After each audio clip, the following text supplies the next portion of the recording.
দুঃখজনক হলেও সত্য যে সংস্কার বাস্তবায়নের গতি খুবই হতাশাব্যঞ্জক।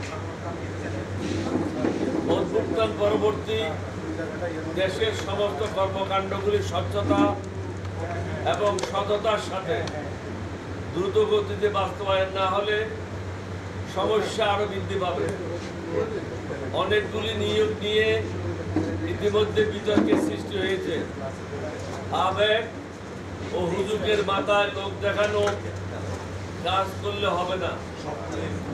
গুরুত্বপূর্ণ জায়গাগুলিতে অধিকতর সতর্কতার সাথে মনোনয়ন বা নিয়োগ নিশ্চিত করতে হবে। এছাড়াও উপদেষ্টা এবং নতুন নিয়োগপ্রাপ্ত ব্যক্তিদের অতীত ইতিহাস জানা না থাকলে বা রাজনৈতিক প্রজ্ঞার অভাব থাকলে দেশ ক্ষতিগ্রস্ত হবে। অন্যদিকে অতর্ব, অকর্মণ্য, ধীরগতি ব্যক্তিদের দিয়ে দেশকে এগিয়ে নিয়ে যাওয়া সম্ভব হবে না। ছাত্র জনতার রক্ত বিতে যাবে।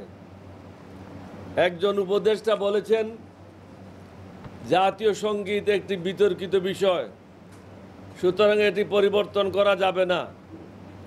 তার জানা উচিত জনগণের মতামতের উপর ভিত্তি করে সব কিছু পরিবর্তন করা সম্ভব।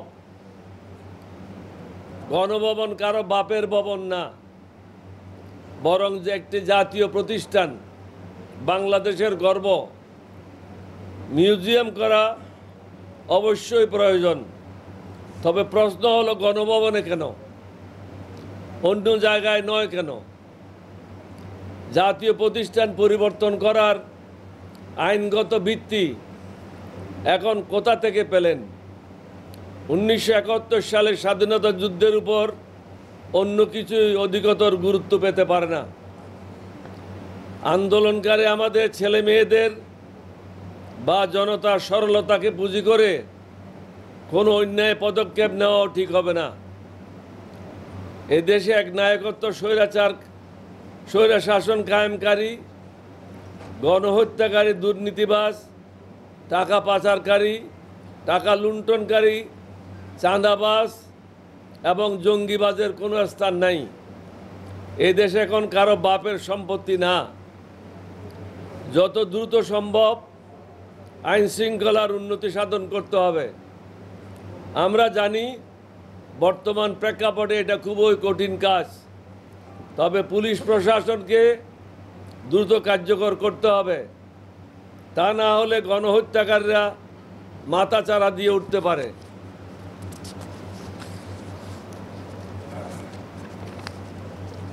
আমাদের সামনে অনেকগুলি চ্যালেঞ্জ, সমস্যার অন্ত নাই।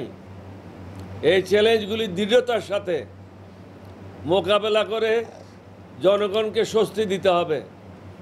তা না হলে আমাদেরকে আরও কঠিন মূল্য দিতে হতে পারে। নিত্যপণ্যের মূল্য সাধারণ মানুষের ক্রয় ক্ষমতার মধ্যে নিয়ে আসতে হবে। অসংখ্য আহত ছাত্র জনতা হাসপাতালের বেডে কাতরাচ্ছে।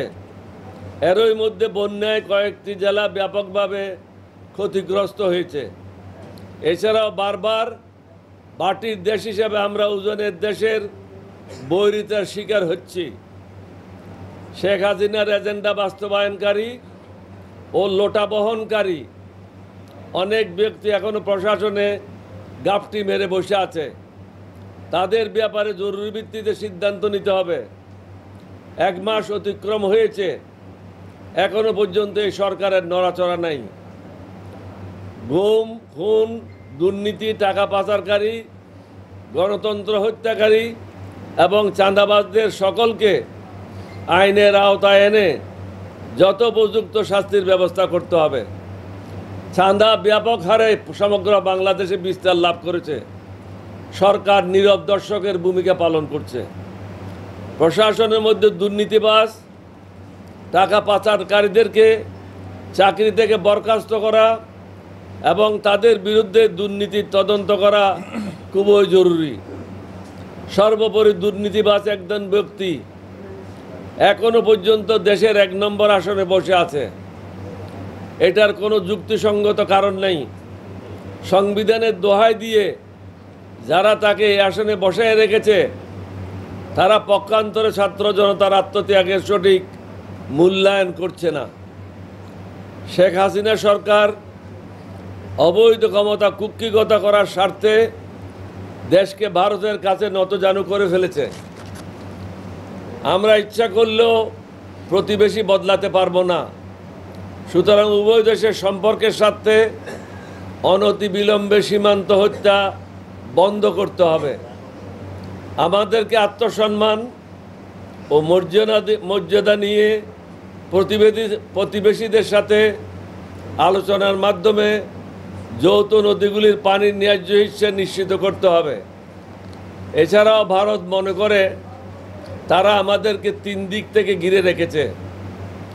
তাদেরকে আমরা স্মরণ করিয়ে দিতে চাই, আমরাই বরং তাদেরকে 3 দিক থেকে ঘিরে রেখেছি। তারা আমাদেরকে ঘিরে রাখে নাই, আমরা তাদের 3 দিকে ঘিরে রেখেছি। বাংলাদেশে জাতি ধর্ম নির্বিশেষে আমাদের মধ্যে কোনো ভেদাভেদ নাই। ভারত থেকে কিছু ইউটিউবার মিথ্যা প্রচারণা চালিয়ে মানুষকে বিভ্রান্ত করতেছে প্রতিনিয়ত। এখানে মেজরিটি বা মাইনরিটি বলতে কিছুই নাই। সকলে বাংলাদেশের নাগরিক এবং সকলের সমান অধিকার। আমাদেরকে ঐক্যবদ্ধভাবে এগিয়ে যেতে হবে। আমাদেরকে সততা, ন্যায় এবং নিষ্ঠার সাথে প্রত্যেককে নিজ নিজ দায়িত্ব পালন করতে হবে। আল্লাহর উপর ভরসা করতে হবে, ঈমান মজবুত করতে হবে। আমরা অন্য কোনো দেশের ক্ষতি কামনা করি না। অনুরূপভাবে আমরা চাই কেউ যেন আমাদের দেশের ব্যাপারে নাক না গলায়, বরং আমরা সকলের সাথে সুসম্পর্ক বজায় রেখে আমাদের দেশকে এগিয়ে নিয়ে যেতে চাই। আমার দৃঢ় বিশ্বাস মহান আল্লাহ রব্বুল আলামিন আমাদের সহায় হবেন। আপনাদের সবাইকে ধন্যবাদ। বাংলাদেশ জিন্দাবাদ, এলডিবি জিন্দাবাদ। আসসালামু আলাইকুম ওয়া রাহমাতুল্লাহি ওয়া বারাকাতুহু।